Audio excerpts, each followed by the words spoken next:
Hey yo, what's happening, peeps? I have no idea what day it is, and that's kind of cool. Wanted to give you an extra video today on top of our week 2 of our bodyweight program and take a little bit of time and talk about our warm-up routine. Blake reached out and asked if we could shoot a short clip on the warm-up routine, and maybe we could put a little foundation behind why it is that we have that warm-up at the beginning of class. A couple of objectives during that are, one, to gain range of motion. A lot of times people come in from being seated, or we come in from being asleep, and we're a little bit stiff and tight. So get some fluids moving and go through some active ranges of motion. There's all kinds of different approaches with this, but ours is just to mobilize each joint. We're trying to move every part of the body, and if you have specific sides of your body, because we find a lot of times people are what's called asymmetrical, including myself, you want to maybe focus a little more on that side. So you may hear us talk about that a little bit. Like if one side isn't tight, we don't need to be stretching it. It doesn't mean we shouldn't be going through the range of motion, but you might spend a little more time on your tight sides when we do this. So range of motion, mobility. We can do that with just general movements and or with banded distractions or with some soft tissue balls. And objective number 2 would be recruitment and stability. So those are kind of the same thing. Recruitment would be like a lot of times we end up lying on our stomach and going through range of motion with the arms. And so that's recruiting all of our back musculature in conjunction with correcting and firing some of our posterior chain backside musculature to help our posture. A lot of the times the front side of our body gets really tight and short and our breathing gets restricted. And you've heard of me and everyone at RHP talk about this a million times, so I won't bore you with it, but want to strengthen the backside of our body and lengthen the front side of our body so we can reposture, right? So yeah, and most of the time with the warm-ups, there are some specific things that will assist us with what we are going to be doing on top of just the general routine. So we're all used to a couple things that we see almost every day, and one of which is a 90-90 sweep. So let's look at that real quick. The 90-90 sweep is one of my favorite drills because it restores our thoracic spine rotation. We're moving our rib cage, we're moving our intercostals, and we're moving our vertebrae around, and we're moving some cerebral spinal fluid, we're moving lymph, and you really want to take some time with this and make sure it's an active long stretch. We're actually trying to recruit length while we're doing this. We're not just kind of elbow bend going through the range of motion. This shouldn't be just lackadaisical, right? We want to put some intention behind this and make it worth our while. So we would lay on our side, 90 degrees from the hips, hands straight in front of the chest. The top hand spreads out or reaches out a little bit further, and the hand spreads as wide as you can make it. All of these bones connect all the way up our arm through our shoulder. So we're trying to spread the hand, that way we stimulate all of this. And we're trying to rotate the trunk, so we're reaching a little bit further. We're going to watch the hand with the eyes. Get as long as you can. Remind this top knee to stay down because it will want to open up. So I just rest my hand there. We'll rotate all the way around. And you'll feel a little stretch in the piriformis on the top of the glute, and then we'll bring it back around. So hit those however many per side feels right. If you're struggling when we get overhead and you can't quite keep that hand on the ground, spend a little more time right before and after you lose contact with the ground. Open up that specific spot. Spend some time there just maybe going through that mini range of motion and actively getting long. It helps a ton. And if it's just too much, you try to keep your hand on the ground, we can go to the good old-fashioned windmills. We're just opening up and then resetting and coming back. So that's our typical 90-90 sweep. If you've come into RHP, you've definitely done that. There's another version of a torso rotation that we do sometimes called a bretzel. The top leg would be down, lying on the ground, and the bottom heel will come up to the butt. Remember, we want to create a bunch of distance from this top foot to the back foot. We'll anchor the foot, anchor down the front hip. We'll rotate the hip in and then open up with a big exhale. So you can do those by 3 per side. I'm going to hit the other side really quick because I need to.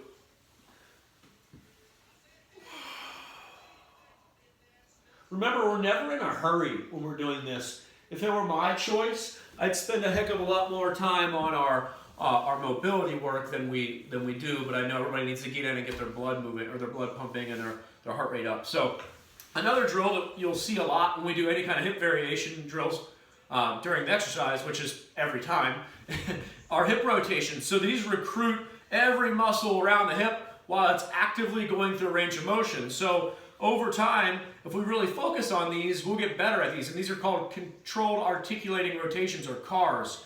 A company called Functional Range Conditioning kind of, I don't know, patent these, if you will, recently. They've been around for a long time in different somatic styles of stretching, but FRC, you can get on their site, and they have a bunch of really cool drills, so you can search that on YouTube as well. So we would try to keep our torso as upright as possible. You could reach out for a counterbalance. With me, I'm always reaching forward with my head, so I would retract my neck. I want to get every joint where I want it before I do my mobility drill. And when you run out of range, you would then hit that other side and actively come back down. And we always get feedback that you're tighter on one side than the next. That's kind of to be expected. You can do more active recruitment out of the hip just by pushing the hand down a little bit. It doesn't have to be a ton. Resist, push down and resist with the hip. So I'm actively pushing up with the leg as I resist with the palm, and I'm actively pushing down with the palm as I release with the leg. And you can do that with forward and backward hip. This is just to mobilize these joints with a little bit of resistance, right? Resistance through range of motion makes change. So that's why we add that little bit of resistance. So just adding it in. So these are just some of the standard ones we'll do throughout the day.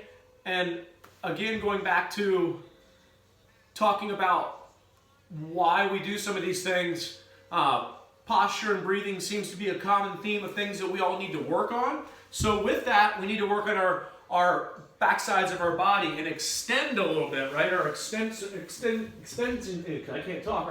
chain. So we would land our stomach like we always do. And slowly, I want you to individually think about vertebrae from the base of the spine all the way down at the butt crack, all the way up to the base of the skull. Each of these vertebrae are operating individually, right? So we're just picking up. If you need to use a little bit of assistance out of the hand, that's cool. So essentially, we're mobilizing the spine, and we're really using these posterior chain muscles and these spinal erectors to help reset our posture. And again, I'm trying to get what's called traction out of my cervical spine instead of reaching forward. And you can even do little holds here for more recruitment and release the hands. I've found what a lot of people don't consider that is a huge factor when it comes to the spine is that the sirens are on, so sorry if that's distracting the noise. A huge factor when coming to the spine is that over time, our body looks for an easy way out. It looks for the path of least resistance, of least energy, and if you've ever had any compensation patterns, it will start to lean towards maybe just a small section of vertebrae taking the majority of the load. And most of the time I see people with this issue is the lumbar spine has just a section of vertebrae that does all of the hinging, the flexing, and the extending, and the rest of the vertebrae are really stiff. So you can do something, what I refer to as spinal segmentation, to slowly start to restore these vertebrae above and below that that hypermobile spot. So you can restore the sticky vertebrae and then give a little bit of a break to that vertebrae that's doing all of the work when we're flexing and extending.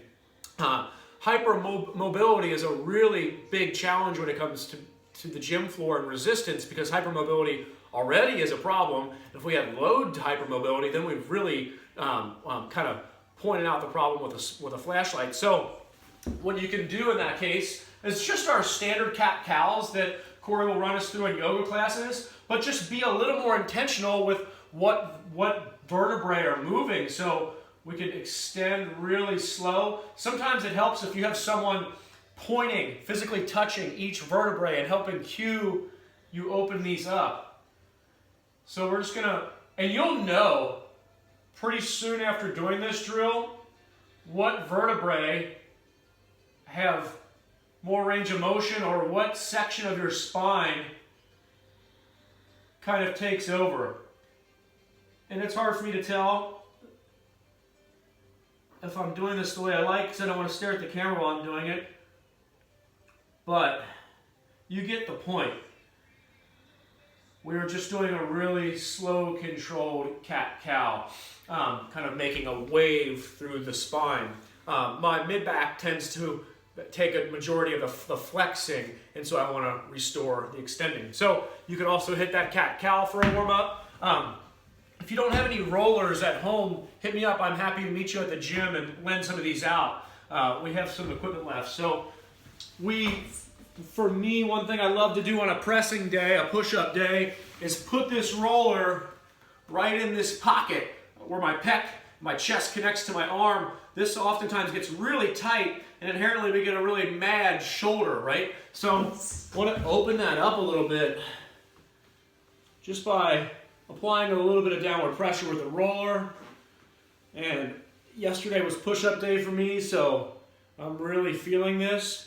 And you'll want to do this by, I don't know, 3 minutes by 3. This helps a ton. And you can use anything to do this. Heck, you could even use a chair, right? It doesn't have to be a roller. We're really just trying to open up our chest a little bit and lengthen these muscles that get really restricted and also play a big part in helping us breathe correctly. So, there's a lot more we can slide in there. Maybe we'll make a second video on this so it's not so long because I talk so much. But we could always finish up in this greatest stretch. Again, the anterior chain of your body, the front of your body tends to be the tightest, the most restricted, including the hip flexor and the torso, right? And everything inside of your core tends to get really tight. So this ends up being a really good stretch, right? To lengthen everything on the open side of our body. You can also reach out with one hand. You could add our rotation. We could add the reach through. Maybe do those by 3 per side. I always like to jump down, especially when my posture's feeling limited or my hips are feeling restricted, into our end range squat. One of my favorite guys prescribes this to almost everyone. This is how we used to go to the bathroom. This is what really opens up our digestive tract. This is what will open up our low back, allow us to open up our groin, our glutes, maybe even through the quads if you're restricted through there. And then once you feel you've progressed in this state and you're not collapsing the arches of the feet, that's one thing that loves to happen here. Over pronation, the foot goes down, right? We can then add a posture element to it, and maybe you could just hang out here for a little bit. You can add your little rotations. This is something that I would love to incorporate for myself in a morning routine. This is just pop right out of bed, and walk out and just pop into an end range squat for a couple minutes. You could do this if you're sitting too long. This is just a great drill to be doing throughout the day. So I hope this helps on some of your warm-ups. We'll keep those coming. We'll record a couple more. Maybe we'll go over some specific warm-up drills as we progress. So thank y'all. We miss you. Almost fell over. Peace.